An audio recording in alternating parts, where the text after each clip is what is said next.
2025년 아르헨티나 부에노스아이레스의 어느 카페를 상상해 보세요. 사람들이 커피값을 낼 때 더 이상 매일 가치가 바뀌는 페소화를 쓰지 않아요. 그냥 스마트폰으로 QR코드 한번 찍고 디지털 달러로 결제를 끝내죠. 이게 무슨 먼 미래 얘기가 아니거든요. 바로 지금 이 순간 비트코인도 이더리움도 아닌 스테이블 코인이 전 세계 금융지도를 완전히 새로 그리고 있습니다. 그런데 바로 오늘 국제통화기금 IMF가 아주 이례적인 경고를 내놨어요.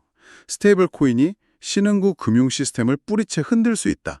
대체 왜 IMF가 바로 지금 이런 경고를 하는 건지, 그리고 이 거대한 흐름이 우리에게 뭘 의미하는지 지금부터 한번 깊게 파고들어 보겠습니다. 맞습니다. 이건 뭐 새로운 암호화폐가 유행한다 이런 차원의 얘기가 절대 아니에요.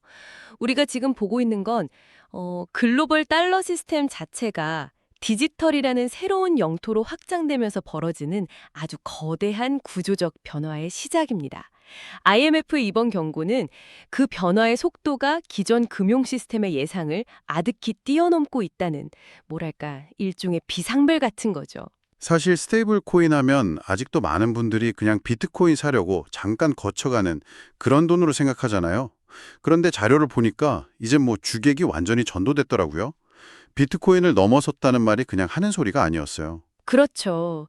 숫자를 직접 보시면 아마 그 충격이 훨씬 더 크게 와닿을 텐데요. IMF가 공개한 최신 데이터를 보면 그 USDT나 USDC 같은 스테이블 코인 있잖아요. 이게 국경을 넘어 이동하는 규모가 사상 처음으로 비트코인과 이더리움을 합친 것보다 커졌습니다. 총 발행량만 해도 벌써 3천억 달러, 우리 돈으로 약 400조 원에 육박하고요. 와, 400조 원이요. 웬만한 중견국가 1년 예산을 그냥 훌쩍 넘는 돈이네요. 더 놀라운 건 그중 90%를 테더랑 서클 딱 두 회사가 장악하고 있다는 점이에요. 사실상 민간 기업 두 곳이 전 세계 디지털 달러 시장을 쥐고 있는 거잖아요. 바로 그 지점입니다. 게다가 작년 한 해 동안 이걸로 거래된 금액이 무려 23조 달러, 우리 돈으로 3경원에 가깝습니다. 삼경이요? 네, 3경원. 전년 대비 90%나 급증한 말 그대로 폭발적인 성장세죠. 이 숫자가 의미하는 건 명확해요. 스테이블 코인은 더 이상 거래소의 칩이 아니라 국경을 넘나드는 새로운 디지털 금융 인프라로 자리 잡았다는 겁니다. IMF조차 이제 스테이블 코인을 글로벌 유동성의 새로운 중심이라고 공식적으로 인정할 수밖에 없는 상황이 된 거죠. 이렇게 판이 커지니까 당연히 IMF 같은 곳에서는 걱정이 될 수밖에 없겠네요. 여기서부터가 정말 궁금한 지점인데 IMF가 구체적으로 짚어낸 핵심 위험들, 그건 대체 뭔가요? IMF의 우려를 크게 두 덩어리로 나눠볼 수 있어요. 하나는 개별 국가의 통제력이 사라지는 문제, 그리고 다른 하나는 글로벌 금융 시스템 자체가 불안정해지는 문제입니다. 결국 모든 위험의 중심에는 각국 중앙은행이 돈의 흐름에 대한 주도권을 잃는다는 공통점이 있죠. 국가의 통제력이 사라지는 문제, 그것부터 한번 풀어보죠. 가장 대표적인 현상이 뭔가요? 바로 통화 대체, 다른 말로 디지털 달러라이제이션 위험입니다. 자국 화폐 가치가 매일 폭락하거나 물가가 너무 올라서 은행에 돈을 넣어두면 오히려 손해를 보는 나라들이 있잖아요. 그런 나라 국민들이 더는 자국 화폐를 믿지 않고 자산을 지키기 위해서 디지털 달러, 즉 스테이블 코인을 쓰기 시작하는 거예요. 아니 근데 잠깐만요. 그건 좀 이상하게 들리는데요.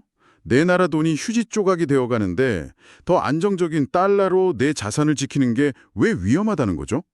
개인 입장에서는 너무나 합리적인 선택 아닌가요? 개인에게는 단기적으로 그렇죠. 너무나 합리적이죠. 하지만 국가 경제 전체로 보면 통화 주권을 완전히 상실하는 결과를 낳습니다. 예를 들어 중앙은행이 물가를 잡으려고 기준금리를 아무리 올려도 사람들이 이미 자국 화폐를 안 쓰고 스테이블 코인으로 거래하고 있다면 시장이 전혀 반응하지 않는 거예요. 아, 자동차로 치면 운전대는 있는데 바퀴가 제멋대로 굴러가는 상황이군요. 네, 바로 그겁니다. 사실상 그 나라의 통화 정책이 완전히 무력화되는 겁니다. 국가 경제의 가장 중요한 조종관이 먹통이 되어버리는 거군요. 국가 차원의 또 다른 위험도 있나요? 규제의 구멍이 너무 크다는 점이죠. IMF는 이걸 규제의 단절성이라고 표현하는데요. 스테이블 코인에 대한 규제가 나라마다 속도도 내용도 제각각이에요. 미국, 유럽은 서두르는데 다른 많은 나라들은 아직 손도 못 대고 있죠. 이러면 어떤 일이 벌어질까요? 당연히 규제가 약한 나라로 사업자들이 몰려가서 거기서 마음대로 사업을 하려고 하겠죠. 규제 차익 거래라는 게 생기겠네요. 정확합니다. 사실상 국제적인 공조 없이는 통제가 불가능한 상태로 리스크만 계속 커지는 구조예요. 한 국가 안에서의 통제력도 잃고 국가 간의 통제력도 잃게 되는 이중고에 빠지는 거죠. 알겠습니다. 그럼 이제 두 번째 덩어리, 그러니까 글로벌 금융 시스템 전체를 흔들 수 있는 위험은 어떤 것들이 있을까요? 첫 번째는 돈이 예상치 못한 곳으로 급격하게 쏠리는 현상입니다. 안정적으로 은행에 있어야 할 예금이 갑자기 빠져나가서 변동성이 큰 스테이블 코인으로 대거 이동하는 거죠. 은행 돈이 빠져나간다. 네, 특히 금융 시스템이 취약한 신흥국에서는 은행의 자금이 마르면서 건전성이 급격하게 악화될 수 있어요. 이게 대규모 자본 유출로 이어지면 금융 시스템 전체가 무너질 수도 있습니다. 은행에 있어야 할 돈이 디지털 세상으로, 그것도 국경을 넘어 순식간에 빠져나갈 수 있다는 거군요. 근데 그 돈이 스테이블 코인으로 가면 그 돈은 또 어디로 가나요? 스테이블 코인 회사들이 그냥 금고에 쌓아두진 않을 거잖아요? 아주 좋은 질문입니다. 그게 바로 네 번째 리스크, 특정 자산 쏠림 리스크와 연결됩니다. 대부분의 스테이블 코인 회사들은 그 가치를 1달러에 고정시키기 위해 받은 돈으로 세상에서 가장 안전하다는 자산, 즉 미국 단기 국채, T빌스를 사들입니다. 잠깐만요. 미국 국채요? 그럼 오히려 좋은 것 아닌가요? 스테이블 코인이 미국 국채를 계속 사주면 미국 정부 입장에서는 안정적인 수요처가 생겨서 국채 발행하기도 쉽고 시장도 안정될 것 같은데요. 단기적으로는 그렇게 보일 수 있죠. 하지만 스테이블 코인 시장이 지금처럼 기하급수적으로 커지면 어떻게 될까요? 미국 단기 국채에 대한 수요가 비정상적으로 급증하면서 글로벌 금융시장 전체의 자금 흐름에 왜곡이 생기는 겁니다. 더 큰 문제는 반대의 경우예요. 만약 여러 스테이블 코인 회사들이 어떤 이유로 동시에 국채를 팔아야 하는 상황이 온다면 수천억 달러 규모의 매도 물량이 쏟아지면서 미국 국채 시장 전체가 엄청난 충격에 빠질 수 있습니다. 상상만 해도 아찔하네요. 그 동시에 팔아야 하는 상황이라는 게 바로 마지막 다섯 번째 위험, 대규모 환매 위험이겠군요. 급하게 내다 팔아야 하죠. 이 과정에서 외환 시장이 요동치고 최악의 경우 글로벌 금융 시스템 전체를 위협하는 도미노 효과를 일으킬 수 있습니다. 정리해보면 국가 안에서는 통화 주권을 잃고 밖에서는 예측 불가능한 자본 이동과 시스템 리스크에 노출되는 그야말로 안팎으로 위험한 상황이네요. 그런데 왜 유독 이런 위험한 현상이 아시아, 아프리카, 라틴 아메리카 같은 신흥국에서 폭발적으로 나타나는 걸까요? 가장 금융 시스템이 불안정한 곳에서 가장 빠르게 퍼지고 있다는 점이 참 아이러니합니다. 수요자 입장에서 보면 이건 너무나 당연한 결과예요. 크게 세 가지 이유가 있습니다. 첫째, 기존 금융 인프라가 너무 낡고 비효율적이에요. 예를 들어 해외 가족에게 돈 보내려면 수수료도 비싸고 며칠씩 걸리잖아요. 그쵸. 시간도 오래 걸리고요. 그런데 스테이블 코인을 이용하면 거의 실시간으로 훨씬 저렴하게 보낼 수 있거든요. 이들에게 스테이블 코인은 그냥 혁신 그 자체인 거죠. 두 번째는 수익률 문제겠군요. 자국은행에 돈 넣어도 받자 이자는 거의 없고 물가 상승률도 못 따라가니까요. 바로 그거예요. 신흥국 은행에 돈을 맡기는 건 사실상 내 돈 가치가 계속 떨어지는 걸 지켜보는 것과 같아요. 반면에 스테이블 코인을 디파이 같은 곳에 예치하면 훨씬 높은 이자를 받을 수 있거든요. 그러니 국민들 입장에서는 자국은행보다 이름도 모르는 디지털 금융 프로토콜을 더 신뢰하게 되는 거죠. 그리고 마지막 이유는 결국 자국 화폐와 정부에 대한 근본적인 불신이겠네요. 그게 핵심입니다. 국민들 스스로가 자국 화폐 가치 하락을 온몸으로 겪으면서 자산을 보존하기 위한 생존 수단으로 디지털 달러를 선택하는 거예요. 지금까지 달러라이제이션은 정부가 정책적으로 결정하는 위에서 아래로 내려오는 거였잖아요. 그런데 지금 벌어지는 일은 정반대입니다. 아래로부터의 변화라는 건가요? 네, 국가가 아니라 국민 개개인이 정부를 기다려주지 않고 스스로 스마트폰을 꺼내서 디지털 달러를 선택하고 있는 거예요. 이건 역사상 처음 보는 아래로부터의 자발적 금융혁명에 가깝습니다. 와, 아래로부터의 자발적 금융혁명이라니 표현이 강렬하네요. 이런 상황에 대해 스탠다드 차터드 은행은 신흥국 은행에서 최대 1조 달러가 빠져나갈 수 있다는 정말 충격적인 보고서까지 내놨더라고요. 1조 달러면 우리 돈으로 3,300조 원이 넘는 돈인데 이게 그냥 엄포는 아닌 거죠. 단순한 예측이 아닙니다. 이미 현실에서 나타나고 있어요. 남아프리카 공화국 중앙은행은 공식적으로 스테이블 코인으로 인한 통화 대체 현상을 국가 경제의 주요 위험 요인으로 지목했습니다. 아르헨티나나 나이지리아 같은 나라에서는 데이터를 통해 은행 예금이 빠져나가 스테이블 코인으로 이동하는 뚜렷한 조짐이 관찰되고 있고요. 은행에서 예금이 계속 빠져나가면 그 끝에 남는 결과는 국가 단위의 금융 위기뿐입니다. 그렇군요. 이제 정말 스테이블 코인은 단순히 암호화폐 시장 내부의 문제가 아니라 글로벌 거시경제 전체의 판도를 읽어야 하는 핵심 변수가 된 것 같습니다. 정확합니다. 이제 스테이블 코인은 글로벌 매크로 변수로 완전히 격상되었어요. 여기서 아주 흥미로운 지점이 하나 있는데 스테이블 코인의 시가총액이 비트코인 강세장의 아주 중요한 선행 지표로 작동한다는 사실입니다.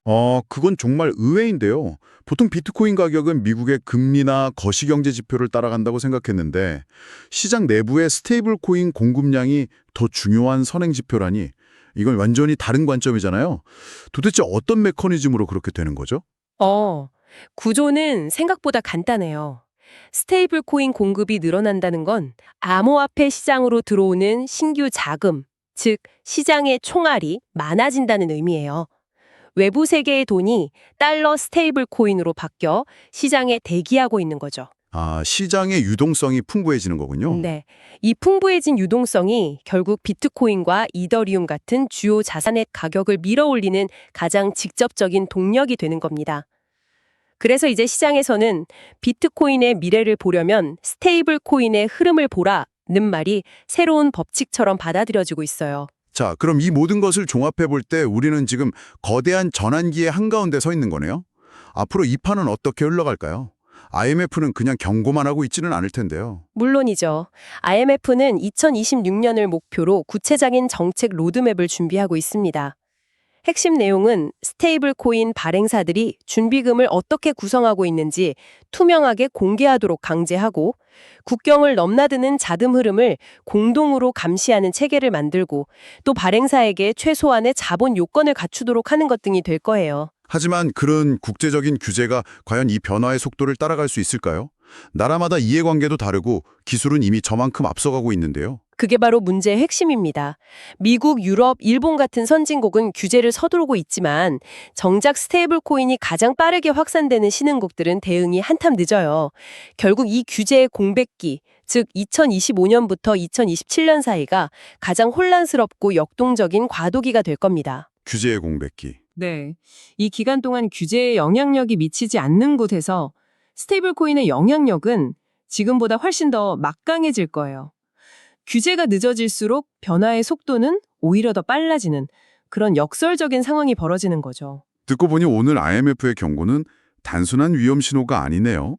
앞으로 전 세계에서 펼쳐질 디지털 달러 패권 경쟁의 시작을 알리는 총성처럼 들립니다. 맞습니다. 비트코인이 주인공인 줄 알았던 무대에 스테이블 코인이라는 새로운 주인공이 갑자기 등장했고 이제는 국가와 국제기구가 그 흐름을 따라가기 벅찰 정도가 된 거죠. 지금 우리는 규제가 정비되기 전까지 가장 빠르고 가장 예측 불가능하게 변화하는 시기를 목격하고 있습니다. 이 흐름을 이해하는 것이 미래금융의 지도를 읽는 가장 중요한 열쇠가 될 겁니다. 그렇다면 여기서 마지막으로 우리가 생각해 볼 질문이 하나 남습니다. 만약 더 많은 국가의 국민들이 자국의 중앙은행이나 정부가 아닌 민간 기업이 발행하는 디지털 달러를 선택하게 된다면 국가 경제주권이라는 개념은 과연 어떻게 될까요? 한 나라가 스스로 돈의 흐름을 통제할 수 없을 때 그 경제의 진짜 주인은 과연 누구일까요?